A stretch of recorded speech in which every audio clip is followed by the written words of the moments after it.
अस्सलाम वालेकुम, कैसे हैं आप सब लोग? उम्मीद करती हूँ सब खैरियत से होंगे, जहाँ रहें खुश रहें, हँसते मुस्कुराते रहें।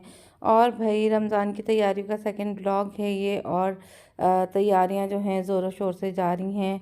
और आज के व्लॉग में हम कर रहे हैं रूम की जो है डीप क्लीनिंग। और इतना कोई कूड़ा करकट निकला है, और पता नहीं बरसों से खोई हुई जो चीज़ें थी वो सारी की सारी निकल निकल के बाहर आ रही हैं, कि जो ढूँढने से नहीं मिलती थी अब वो सब हमें मिलती जा रही हैं। क्योंकि बेड के नीचे से, ड्रेसिंग के पीछे से, हर जगह से हटा हटा कर जो है सफाई हो रही है, और गुमशुदा चीज़ें जो हैं वो पाई जा रही हैं।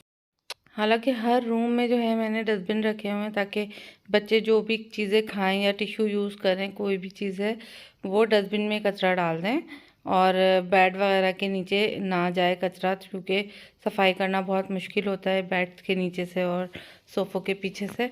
तो लेकिन फिर भी जो है वो रैपर्स, टिश्यू पेपर, हर चीज़ जो है वो सोफ़े के पीछे से निकली है। और जब पूछा जाए तो यही जवाब होता है कि भाई हम तो डस्टबिन में डालते हैं। अब पता नहीं कोई खलाई मखलूक आकर जो है ये रैपर्स और कचरा बेड के नीचे और सोफ़े के पीछे छुपा देती है, या कोई जिन भूत आके जो है ये सारा कचरा करके जाते हैं। और इनकी पेंसिलें, रबड़ें और पोनियाँ और पेन, पता नहीं क्या क्या जो है हर चीज़ सोफ़ों के पीछे से निकल रही होती है।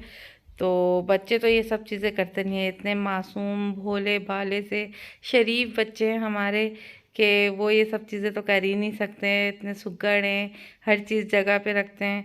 बस ये जीन बूथ ही हैं जो आगे ये सारी चीज़ें करके जाते हैं। एनीवे सफाई वफाई हो गई थी, उसके बाद फिर हम आ गए थे किचन में। और सारा मीट जो है वो मैंने अपने हस्बैंड से मंगवा लिया था, ताकि जो है मैं उसके पैकेट्स बना के रख दूँ। और जब भी कुछ बनाना हो, कोई भी रेसिपी बनानी हो, तो आराम से मेरे पास घर में चीज़ें अवेलेबल हों। चिकन और बीफ को धोकर जो है अच्छी तरह से खुश्क करके, और उनका पानी जो है निकाल कर सुखा कर अच्छे से, तो ज़िप लॉक बैग में मैंने छोटे छोटे पैकेट बना के रख दिए थे जिस हिसाब से मुझे यूज़ करना है। एक पैकेट निकाला और उसे यूज़ कर लिया। और समोसे वगैरह के लिए मंगा ली थी बोनलेस चिकन, तो इजी टू यूज़ होती है। जल्दी से बॉईल की या टिक्का बनाया, मैरिनेट किया, जो भी किया, और जल्दी से पका लिया। और दूसरा जो पूरी चिकन हम लोग मंगाते हैं वो हम सालन और बिरयानी के लिए यूज़ कर लेते हैं। बीफ मैंने मंगा लिया था, उसका मैं कुछ जो है कबाब के लिए साबुत बोटियाँ निकालूंगी, और कुछ बाकी का जो है वो कीमा बना लूँगी। क्योंकि कीमा ही रमज़ानों में ज़्यादा अच्छा लगता है, कि इज़ी टू कुक होता है और इज़ी टू ईट होता है। जल्दी से ख़त्म भी हो जाता है और जल्दी से बन भी जाता है। तो कुछ के कोफ्ते बना लेंगे, कुछ का भुना हुआ कीमा बना लेंगे, या आलू कीमा, या जिस तरह से भी हमारा खाना बनाने का प्रोग्राम होगा उस हिसाब से हम यूज़ कर लेंगे। तो चिकन धुल के रख दी है, और अब बीफ धो रही हूँ मैं, जिसमें से कुछ बीफ निकालूंगी कबाब के लिए, और बाकी का जो है वो मैं कीमा बना लूँगी।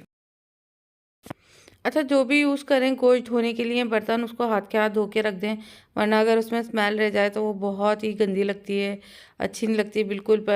उसको फ़ौरन से ही धो के रख देना चाहिए। अगर ऐसे रख दें तो फिर उसकी खुशबू जो है वो उसमें बस जाती है। कोशिश मेरी यही होती है कि भाई हाथ के हाथ जो है वो जिनमें भी गोश्त यूज़ किया है धोने के लिए या रखने के लिए, वो मैं हाथ के हाथ ही धोकर रख दूँ। चिकन वगैरह जो हमने धो के रखी थी उसका पानी जो है ड्रेन आउट हो गया है। जाली में मैंने रख दी थी। तो अब इसके जो है पैकेट्स बनाकर मैं रख दूँगी फ्रीज़र में। तो जब भी हमें कुछ इसका बनाना होगा, सालन या बिरयानी या वटेवर, हम एक पैकेट निकालेंगे और आराम से यूज़ कर लेंगे। चिकन के पैकेट जो है मैंने बना लिए हैं सारे, जिस हिसाब से मुझे यूज़ करनी है। अब इनको रख दूँगी फ्रीज़र में, और कुछ गोश्त मैं निकालूँगी कबाबों के लिए, और बाकी का मैं बनाऊँगी कीमा। और कीमा जो है मैं घर में ही बनाती हूँ, क्योंकि बाज़ार से जब भी हम कीमा मंगाते हैं तो उसमें मोटी मोटी चर्बी जो है वो कुटी हुई होती है साथ में कीमे के, और जब वो खाने में दांतों में आती है तो बहुत बुरी लगती है। बच्चे बिल्कुल भी नहीं खाते, और हमें भी नहीं अच्छी लगती। तो इस फिर हम घर में ही गोश्त का जो है ना साफ़ करके, थोड़ी बहुत चिकनाई तो हम उसमें रहने देते हैं ताकि कोफ्ते वगैरह या सीख कबाब वगैरह अगर बनाएं तो उसमें बाइंडिंग अच्छी आ जाती है। लेकिन जो मोटी चर्बी टाइप की होती है ना चिकनाई, वो बिल्कुल अच्छी नहीं लगती। सो इसीलिए हम लोग प्रेफर करते हैं कि घर में ही कीमा बनाएं। और यहाँ पे भी मैं ये कहना चाहूँगी कि भाई जब भी आप इस तरह की मशीनें यूज़ करें, जूसर या कीमा निकालने की मशीन, तो इनको सबसे पहले जो है काम ख़त्म करने के बाद धो के रख दें। इसके सारे पार्ट्स खोलकर अगर इनमें कुछ रह जाए तो वो फिर इसमें चिपक जाता है, तो फिर वो बड़ी मुश्किल होती है हटाने में और फिर बैक्टीरिया वगैरह पैदा होने का भी अंदेशा होता है। सो पहले मैंने इसके धो के रख दिए हैं सारे पार्ट्स अच्छे से, और फिर अब मैं जो इसके बना लूँगी पैकेट, जिस हिसाब से भी मुझे यूज़ करना है। और मार्कर से जो है इसके ऊपर मैं लिख दूँगी कि किस पर्पस के लिए मैंने कौन सा पैकेट बनाया है, ताकि ये सॉर्ट आउट करने में इजी रहे।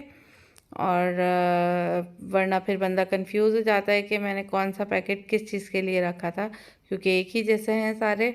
थोड़ी सी क्वांटिटी कम ज़्यादा रखी है कि जैसे अगर कोफ्ते बनाने हैं तो उसका थोड़ा सा ज़्यादा रखा है, और या आलू कीमा बनाना है या कीमा भूनना है तो उसका उस हिसाब से रखा है।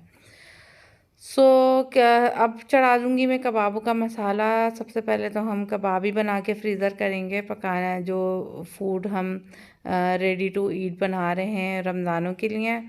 सो कबाबों का मसाला उसी तरह से जिस तरह मैं चढ़ाती हूँ, सारा गरम मसाला और लाल मिर्च साबुत वगैरह जो हैं वो ग्राइंडर कर कर मैं डालती हूँ, क्योंकि सिलबट्टा तो है नहीं।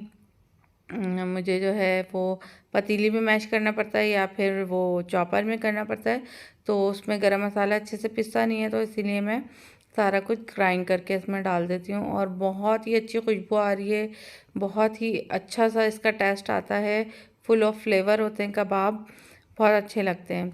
कबाब का मसाला पीसने के बाद जो है वो इसमें हम अब अंडा और अपना प्याज और धनिया वगैरह मिक्स करके इसकी बना लेंगे पैटीज़। और कबाब जब भी बनाती हूँ बच्चे आ जाते हैं कि मम्मा हम बनाएंगे हम बनाएंगे। उन लोगों को बहुत शौक़ होता है कि जो है हम टिक्कियाँ बनाएं कबाब की जो है ना। सो खैर अभी तो मैंने बच्चों को कहा कि अभी टाइम नहीं है मेरे पास, मुझे जल्दी जल्दी काम करना है, तो अभी मुझे तंग मत करो, मैं ताकि जल्दी से काम निपटा कर जो है दूसरे कामों की तरफ जाऊं। सो फिर मिशाल को तो जो है मैंने भगा दिया और फिर जल्दी जल्दी से मैंने इसकी सारी टिक्कियाँ बनाई, और फिर इन्हें भी मैं फ्रीज़र कर कर, और जब वो जम जाएंगे तो फिर उनको ज़िप लॉक बैग में डालकर जितने हमें एक वक्त में कंज्यूम करने होंगे उस हिसाब से पैकेट बनाकर रख दूँगी। यहाँ जो है छोले भी मैंने बॉईल कर लिए हैं ताकि वो उसके भी पैकेट बना के जो है मैं फ्रीज़र कर दूँ। और ज़्यादा से ज़्यादा कोशिश है कि जो जो काम निबट सकता है वो निबट जाए। तो छोले जो हैं इनके भी जितने हम एक दिन में कंज्यूम कर सकते हैं उस हिसाब से पैकेट बनाकर जो है वो फ्रीज़र कर दूँगी, ताकि एक पैकेट निकाला और डिफ्रोस्ट करके उसे यूज़ कर लिया। क्योंकि रोज़ाना फिर छोले बॉईल करना और उसको भिगोना थोड़ा सा टाइम लगता है इन चीज़ों में। तो इस तरह की जो चीज़ें होती हैं वो हम कर लेते हैं रमज़ान से पहले ही, या जब ख़त्म हो जाती हैं तो इकट्ठा ही एक दफ़ा करके पैकेट बना के रख लेते हैं, ताकि आसानी से बस एक घंटा पहले आपने फ्रीज़र से निकाल के चीज़ें रखी, डिफ्रोस्ट की, और उसको जो भी आपका मसाला वगैरह होता है वो मिलाकर और तैयार कर लिया फटाफट से। सो छोलों के पैकेट बन गए हैं बस। और आज के लिए इतना ही व्लॉग में मैं शामिल करूँगी। बाकी रह गए हैं समोसे, इमली की चटनी, रोल वगैरह, तो वो उसकी रेसिपी जो है वो मैं आपसे शेयर करूँगी नेक्स्ट व्लॉग में। और ये सोप डिस्पेंसर जो मैंने आपको लास्ट पिछले वाले व्लॉग में दिखाया था, ऑनलाइन मैंने मंगाया था, तो इसको भी मैं असेंबल करने लगी हूँ और इसको अब हम यूज़ करेंगे अपने किचन में। और छोटी छोटी सी जो ब्लैक कलर की आपको बिंदियाँ नज़र आ रही हैं वो इसकी नीचे की लिड की थी, तो ताकि जो है वो इस पे सरफेस के ऊपर जो है जम जाए और स्लिप ना हो। तो नीचे एक कंटेनर जो दिया हुआ है इसके अंदर सारा लिक्विड सोप डाल देंगे और ऊपर से इसका कैप लगाकर, और एक इसमें नोज़िल है पुश करने की, जिससे कि लिक्विड जो है वो पंप के ज़रिए ऊपर आता है और वो स्पंज में आ जाता है। और छोटा सा एक कंटेनर दिया हुआ था स्टील वूल वगैरह रखने के लिए। और इसका पुराना वाला कंटेनर जो है उसको कर देंगे हम टाटा बाय बाय। और मिशाल जो है इसको चेक कर रही है कि किस तरह से ये काम करता है। और मिशाल बहुत खुश हो रही थी कि कह रही मम्मा ये तो बड़े मज़े की चीज़ है, ज़बरदस्त। उसने सोप गिरा दिया था, तो बस मैं यहाँ से काउंटर क्लीन करके और जाऊँगी अब इमली की चटनी की तरफ। लेकिन इमली की चटनी आज मैं नहीं बनाऊँगी, नेक्स्ट व्लॉग में बनाऊँगी। आज सिर्फ इमली को हम भिगो के रख देंगे पानी में 1 दिन के लिए, ताकि अच्छी तरह से इसका जो है पल्प निकल आए और सॉफ्ट हो जाए। और नेक्स्ट व्लॉग में जो है हम इसकी इमली की चटनी बनाएंगे, क्योंकि इमली की चटनी के बगैर मिशाल का तो बिल्कुल गुजारा नहीं है। पकोड़े, समोसे, दही बड़े, हर चीज़ में वो इमली की खट्टी मीठी चटनी डालकर खाती है। तो आधा पैकेट में इसका भिगो दूँगी, क्योंकि देखने में छोटा लग रहा है लेकिन काफ़ी ज़्यादा मिकदार में इसमें जो है इमली है। तो इसके छोटे छोटे पीस करके इसको भिगो के रख दूँगी। और आज के व्लॉग में बस इतना ही। अगर व्लॉग पसंद आया तो लाइक, शेयर एंड कमेंट करना मत भूलिएगा। नेक्स्ट व्लॉग भी ज़रूर देखिएगा और दुआओं में याद रखिएगा। अपना बहुत सारा ख्याल रखिएगा। इजाज़त दीजिए, अल्लाह हाफ़िज़।